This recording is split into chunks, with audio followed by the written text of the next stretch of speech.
Siendo 17 de marzo de 2021, el Gobierno Nacional ha anunciado la presentación de un proyecto de ley de reforma tributaria y le ha puesto un nombre pomposo, como acostumbra este gobierno, eufemístico. Pero es una reforma tributaria, es una reforma básicamente que busca 15 billones, 15 millones de pesos colombianos adicionales para cubrir el gasto público que todos entendemos está disparado precisamente por efectos de la crisis de salud pública que ha conllevado a la crisis económica, a la crisis financiera de millones de pequeños empresarios y familias, hogares, más no del sistema financiero precisamente, y una crisis del empleo, es decir, un desempleo galopante.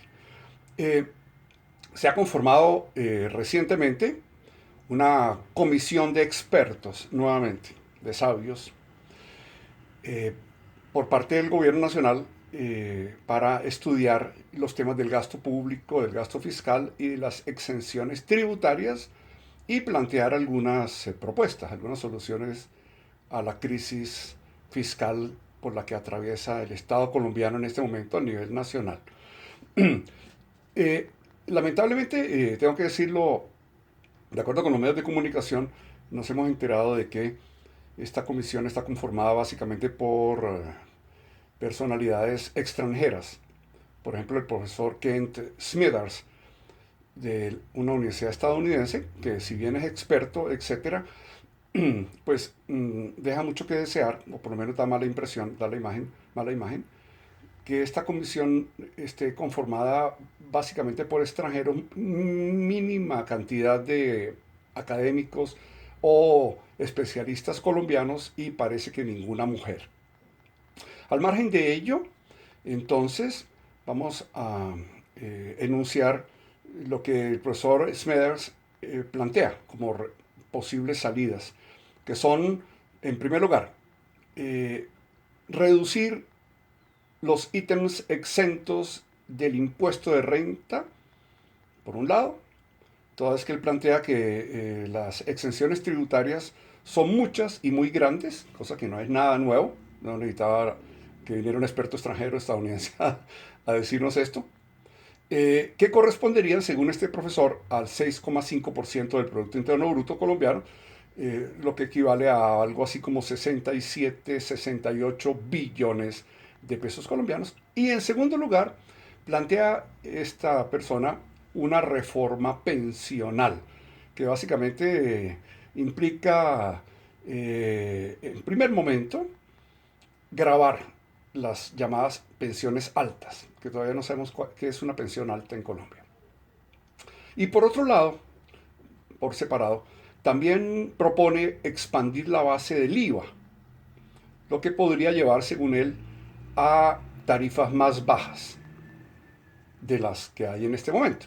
Y finalmente, eliminar el 4 por mil, lo que vienen planteando los empresarios e incluso el sector, el sistema financiero, hace ya décadas, por lo menos casi 2 décadas.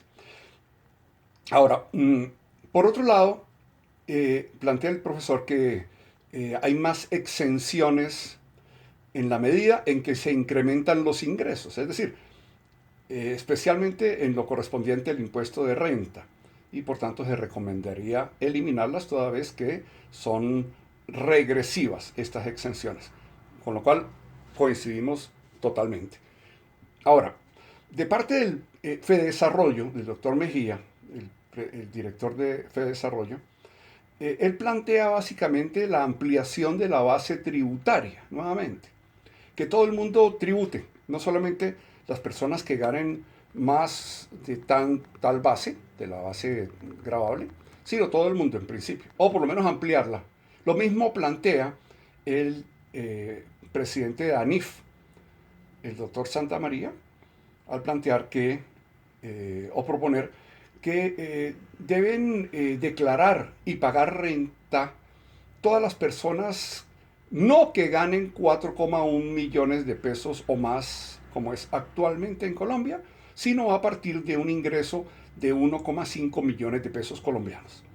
Es decir, prácticamente todo el mundo, porque 1,5 millones de pesos colombianos equivalen en principio a un salario mínimo y medio. Es decir, todos los trabajadores asalariados, casi todos, tendrían que declarar y pagar. Esa es la segunda parte que habría que ver a partir de qué base tributaria tendrían que pagar, porque una cosa es declarar y otra es pagar. Ahora, ¿qué es lo que busca esta reforma? Eh, Recaudar 15 billones de pesos adicionales.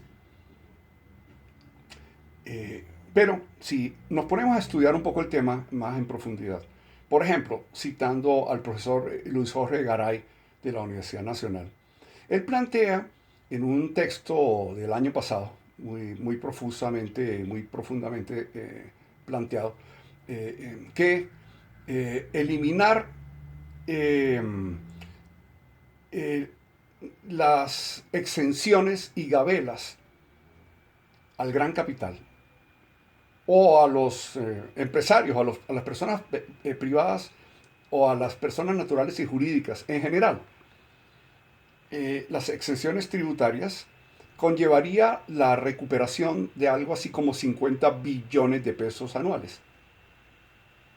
¿Cuál sería la solución, según el profesor Garay?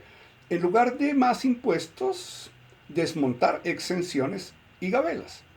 ¿Por qué? Porque estas gabelas y estas exenciones, como se llaman técnicamente, básicamente se relacionan con el impuesto de renta y complementarios y en parte con el ICA, con el IVA y también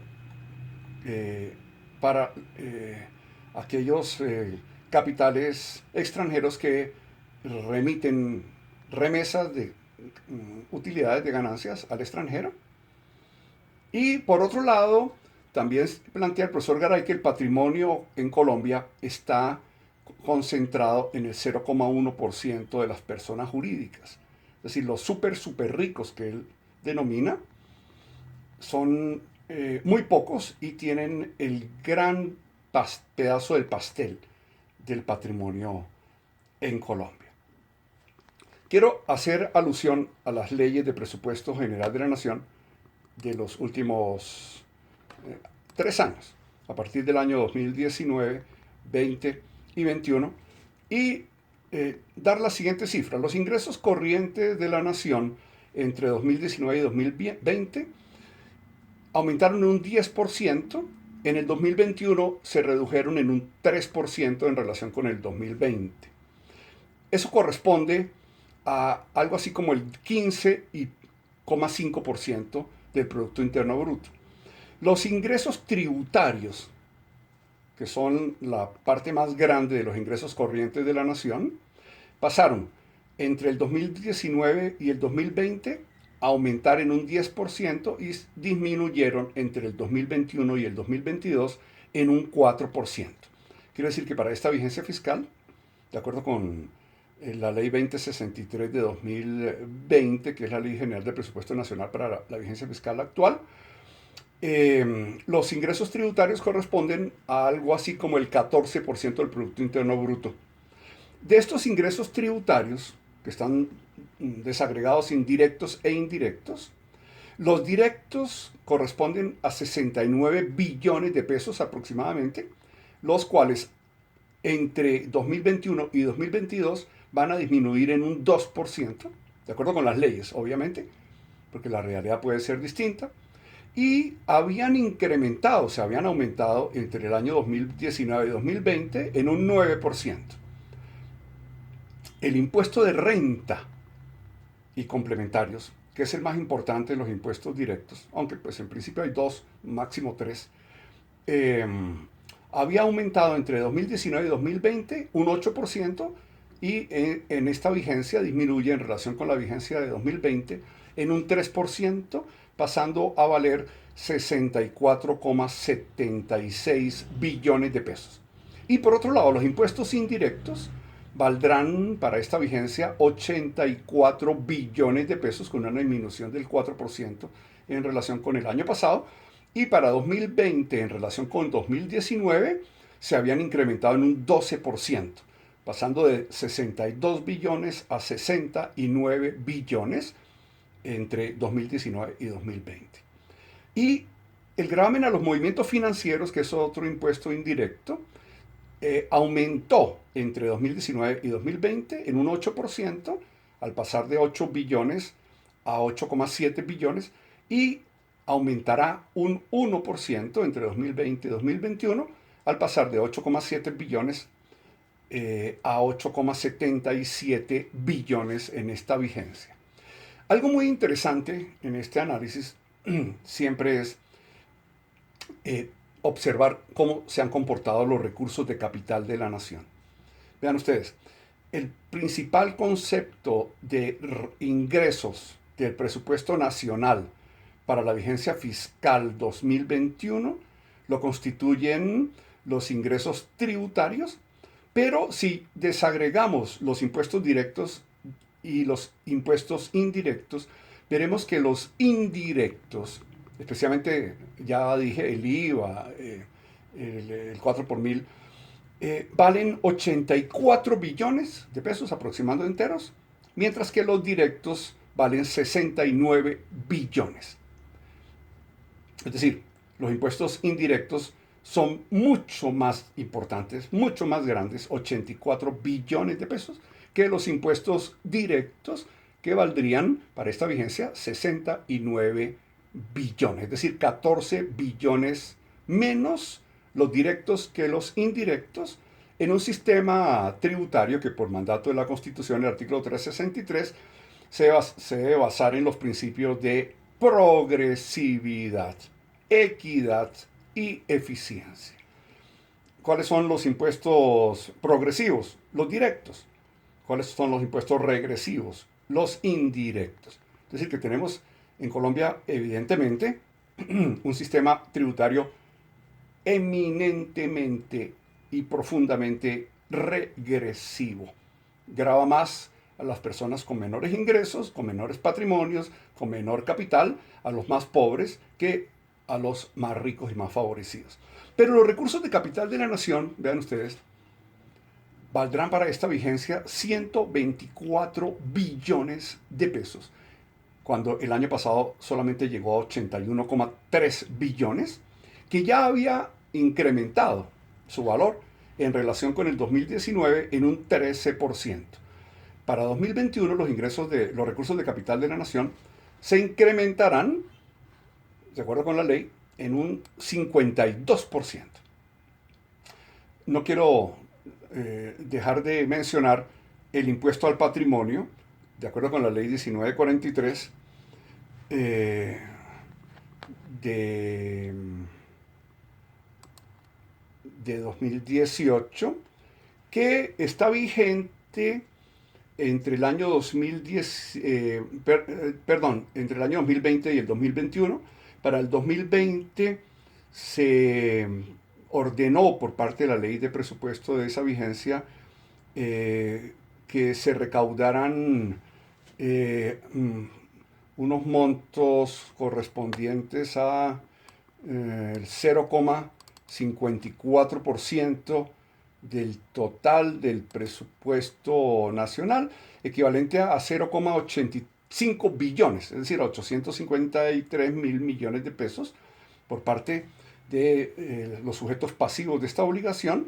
Y para el año 2021 se tiene previsto en la ley un ingreso por ese concepto de 0,92 billones, es decir, 922 mil millones de pesos, y que corresponden a una tarifa del 1% sobre el patrimonio líquido de quienes posean más de 5 mil millones de pesos.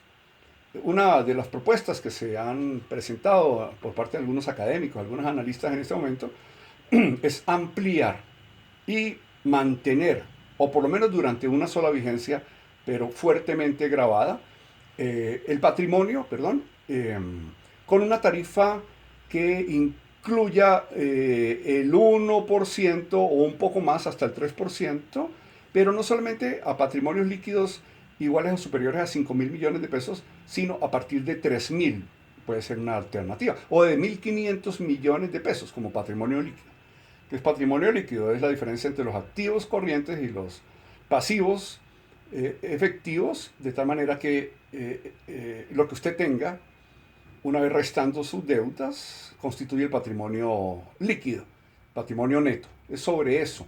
A partir de 3.000, de 4.000, de 5.000 millones, como es hoy, se grabaría por una vez o por 2 o 3 vigencias ese patrimonio, y este sería obviamente que un impuesto progresivo muy importante que ayudaría a recaudar lo que se requiere. Obviamente que estamos hablando aquí de que no llega ni siquiera a 1 billón de pesos ese impuesto al patrimonio, por tanto, pues no es suficiente. Resumiendo, mi posición personal como profesor académico y analista, eh, lo siguiente: primero, no al IVA a los bienes y servicios de la canasta familiar.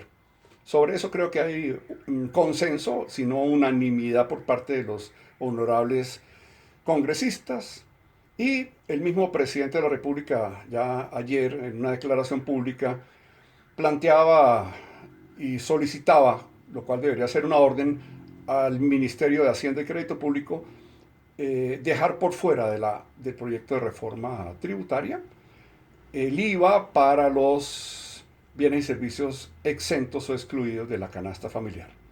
Segundo, recuperación de cartera por parte de la DIAN. Hay unos niveles de morosidad gigantescos por parte de gran parte de las empresas, personas jurídicas y personas naturales con altos ingresos.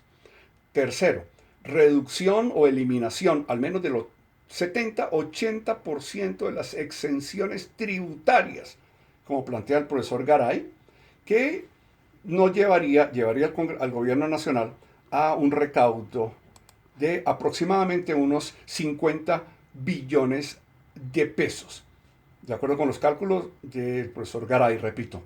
Tercero, aumento de los impuestos directos al gran capital, al gran patrimonio, a los patrimonios grandes, a los súper ricos y a los súper ricos, de acuerdo con las escalas planteadas por el profesor Garay en sus estudios, que implicarían obviamente unos ingresos adicionales muy importantes para las finanzas públicas. Y finalmente, la lucha contra la corrupción, contra la evasión y contra la elusión tributaria. Yo creo que con eso todos entendemos las cifras que normalmente circulan en los medios, que habría una recuperación de más o menos unos 40-50 billones de pesos anuales si se lucha decididamente contra la evasión tributaria. Pienso que en este momento de afugias, de tragedias humanas y familiares, resultado de esta crisis mundial económica producida por la pandemia, por el virus COVID-19, la peor noticia que puede recibir una persona actualmente es una reforma tributaria. Pienso que no es el momento, no es lo indicado, no es lo aconsejable, no es lo recomendable. Deja mucho que desear de un gobierno que en plena crisis económica, con unos niveles de desempleo que rondan el 17,5% de la población económicamente activa, en que 2/3 de la población colombiana se halla en la informalidad, todas que perdieron sus empleos, perdieron sus empresas, no tienen salario, no tienen ingresos, no tienen rentas permanentes y confiables, se les vaya a agravar aún más cuando la tarifa impositiva en general, en conjunto, en Colombia, está alrededor del 14,5%. Es decir, que no es que sea muy baja y tampoco es altísima para el gran capital. Vean ustedes que los impuestos directos para los grandes empresarios, los grandes capitales, los grandes patrimonios, es muy baja esa tarifa, muy baja. Por tanto, es un momento en que el gran capital, las grandes corporaciones, podrían hacer un esfuerzo en beneficio de la sociedad. No repitamos la situación del final de los años 90, cuando se socializaron las pérdidas y se privatizaron las utilidades.